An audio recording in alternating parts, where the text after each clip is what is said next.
Never let it be said that Superman doesn't have any good villains. Sure, the majority of his foes may not be household names in the same way that many of Batman's are, but that doesn't mean his villains are bad.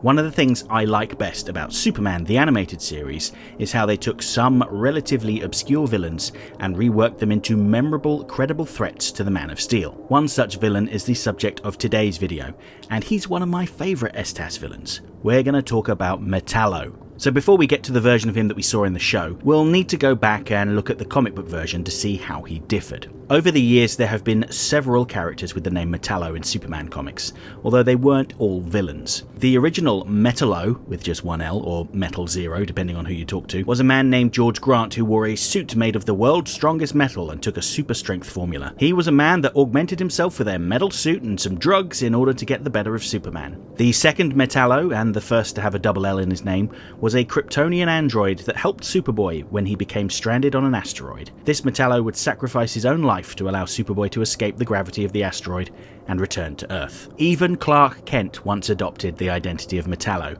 after he was exposed to red kryptonite and became separated from Superman. The isolated Superman would become a tyrant king, forcing Kent to transfer his mind into a kryptonite-powered robotic body, take him down, and fuse the two together again. But the Metallo I want to talk about today is probably the best known version. John Corben. Corben's Metallo originally appeared in the Superman newspaper strip in 1958. Back then, the popularity of Superman supported three separate continuities in print.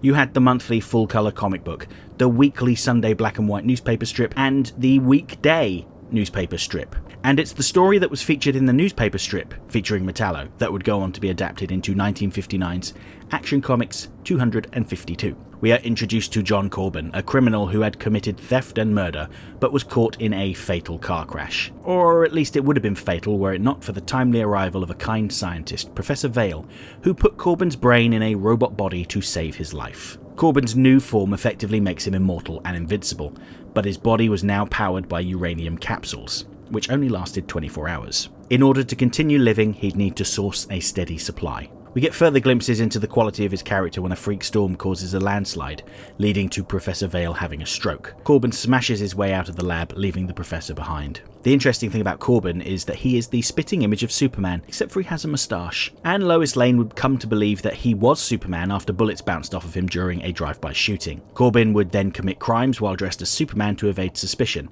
After all, everyone knew and trusted Superman. When Professor Vale recovered from his stroke, Corben visited him, demanding to know an alternate power source for his body, and was informed that kryptonite would be a suitable long-term power source. Corben tried to murder Superman with a small sample of kryptonite, while making off with a bigger piece from a Superman exhibit in a museum.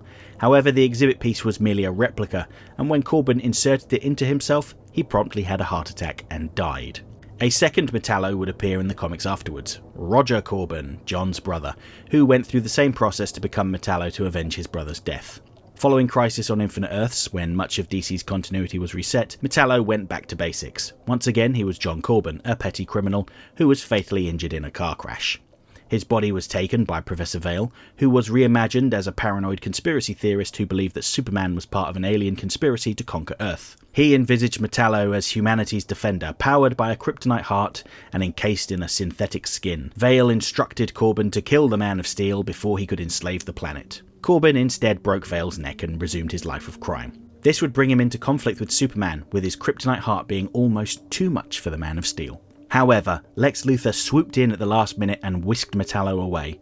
Luthor's ego demanded that he be the one to end Superman, not some soulless cyborg. Luthor's team of scientists took Metallo's heart for study, while Luthor fashioned a chunk of it into a ring that he wore at all times. The radiation from this ring, while fatal to Superman, would go on to cause Luthor's terminal cancer, but that's an entirely separate matter. This version of Metallo was very rarely the lead villain in stories. Despite being incredibly lethal, he was generally fairly easy for Superman to defeat. Even when his powers were bulked up by Brainiac to allow him to create multiple drone versions of himself, he was more of a basic fodder villain. Despite having a cool gimmick and a strong look, Metallo was scarcely used. So this brings us to Superman the Animated Series Metallo.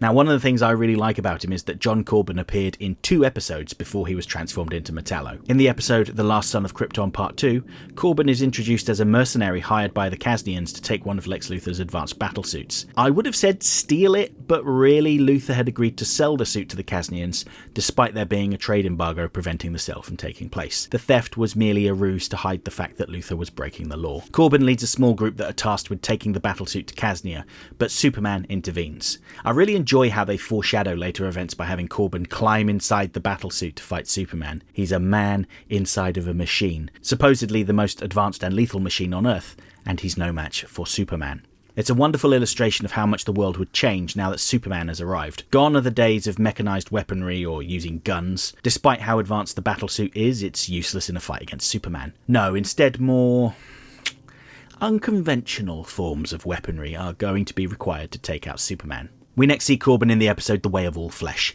He had been imprisoned, but was living the life of luxury thanks to keeping his mouth shut about the Kasnian plot. He had clearly made a friend of Lex Luthor, and Luthor knows how to treat his friends. Keep that in mind for later on. However, when Corbin falls ill from a rare deadly virus, his friend Luthor swoops in to save the day by transferring his mind from the diseased human body to a new, near-indestructible robot body powered by kryptonite. It's not clear if they literally cut his brain out and put it inside of the robot body. Perhaps broadcast standards and practices deemed it too gruesome to explicitly state, but this ambiguity raises an interesting question. Should we consider Corbin to still be human, despite the fact that the only thing that remains of him is his brain? Of course, that's assuming that his mind actually was transplanted. For all we know, that could have been a ruse to make Corbin comfortable. Yes, they put him in a surgical gown and sedated him, but we never saw the surgery take place. Perhaps they just digitized his mind and copied it over to the robot body. The doctor that performed the procedure does state that the transplant is permanent, which makes me wonder why they couldn't just take the brain out of the Metallo body and put it somewhere else. I keep coming back to this idea that his brain wasn't really transplanted and Metallo is merely a machine that was told it was John Corbin. There's nothing in the show to suggest that that is definitely the case, but I have my doubts. This is a delightful philosophical question about the nature of humanity and what it means to truly be alive. Even if the transplant did take place, does the fact that only his mind remains make him human? I suppose technically the thing that makes us all human is our brain, and the bones and flesh are merely vessels for our minds, which is kind of messed up if you think about it too much. Either way, Corbin has gone from being a man inside of a machine to becoming, a man that is now a machine. As Metallo, Corbin is impervious to harm and has colossal strength, but at the same time he will never feel hunger, never be able to taste, smell, or feel anything for that matter. When he tries to force himself on Lois Lane, he becomes distraught by the fact that he no longer feels arousal. No pleasure at all. Similarly, the sight of a woman in a bikini aboard Lex's yacht almost drives him over the deep end. Even though they weren't allowed to say that he was upset that he'd never get to have sex again, it's pretty clear what he's saying by the way that he acts. As well as acting as an origin episode for Metallo, this episode is a great showcase for Lex Luthor's depravity. He had arranged for Corbin to be infected with the virus because he wanted someone that he felt was trustworthy and, most importantly, controllable to wield that much power. When Superman informs Corbin of how Luthor had been deceiving him, Corbin's own sadism turns out to be his downfall. By dragging out his revenge, trying to get Luthor to ingest the virus too, he gets knocked off the exploding yacht and sinks to the bottom of the ocean. This episode is one of my favourites as it has some delightfully creepy imagery. From Corbin's mania as he rends the synthetic flesh from his body, the glee on his face as he tries to force the virus sample down Luthor's throat, and the final shot showing Corbin's shadowy form marching across the sea floor, the only light coming from his exposed kryptonite heart. Oh, it's wonderful. Metallo's next appearance comes in the episode Action Figures. He resurfaces on a volcanic island, initially without his memories or his synthetic flesh, and was found by some small children who mistake him for a superhero. Now, it is interesting that the amnesiac Metallo's instinct is to protect the girl, Sarita, not only catching her after she fell, but also shielding her from the falling rocks. Likewise, when he comes across a crashed truck, he clumsily rescues the driver. He has a heroic instinct, but heroism doesn't come naturally to him. I like the implication that, at our core, when everything is stripped away, we're all decent people deep down inside. It's just our experiences in life that warp us and make us into bad people. Once his memories return, he immediately starts deceiving the children, telling them that he's an alien and there are bad people out to get him. He needs their help to secure himself a disguise and find a way off the island before the volcano erupts. Word of the robot saving the truck driver makes its way to the Daily Planet. illustrating why Superman's choice of becoming a reporter was a canny move. Back then it was the quickest way to learn about events, and so Superman heads off to investigate, but not before picking up his lead-lined suit from Star Labs. For the most part, the rest of the episode is your standard fare. The children quickly learn that Metallo is not the hero they thought he was, and it's made all the more obvious when Superman turns up and starts punching him. But the episode is once again delightfully eerie. Superman is able to rend the kryptonite from Metallo's chest and throws it into a stream of lava. Metallo jumps in after it, desperately trying to get a hold of it before his reserve power runs out, but he is unsuccessful. Later on, Metallo stands frozen, completely motionless without power, but his brain is still active. We hear his thoughts repeating over and over in his mind as he desperately tries to keep reminding himself who he is. It's almost enough to make you feel sorry for him. Almost, but not quite. Metallo's next appearance in the episode Heavy Metal primarily serves the purpose of introducing Steel, another man inside of a metal suit, but he's heroic, courageous, and has a clear sense of right and wrong. There's a nice comparison to be made between John Henry Irons, now known as Steel, and Metallo. Well, for a start, they're both men named John who adopt identities named after alloys, and are both responses to Superman.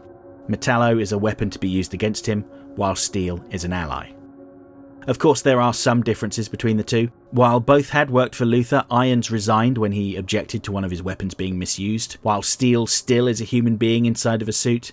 Metallo is arguably not even human anymore. The combined efforts of Superman and Steel were able to take down Metallo, despite the enhancements that were given to him by Intergang. I always found Intergang to be a bit of an unusual crime gang. They have incredibly advanced technology, but they only really use it to knock over banks. It all just seems so pedestrian.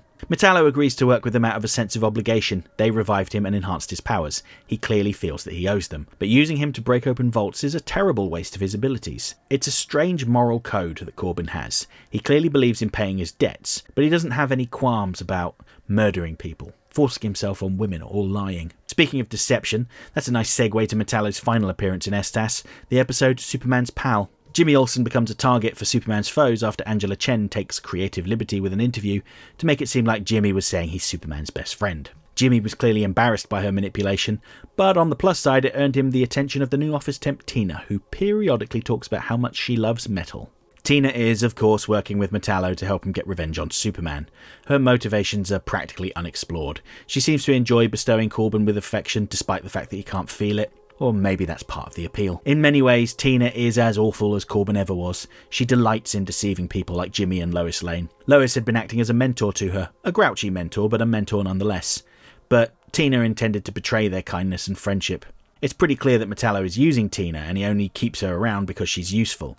When Superman arrives on the scene, Metallo quickly drops all interest in her, at one point throwing a bus at the control room she had been in moments ago. I also find it interesting that Metallo is hiding out in a junkyard. It says quite a lot about him, hiding among the scrap. But it's particularly amusing that the objects of his doom are fairly regular items like magnets and battery acid. Someone as pathetic as Jimmy Olsen, I'm sorry, I just can't get past that awful haircut, taking down Metallo is a real kick in his teeth. Metallo would later show up in Justice League as part of the Superman Revenge Squad, but his contributions were negligible. He had a slightly more substantial role in Justice League Unlimited's final season as part of Gorilla Grodd's expanded Legion of Doom.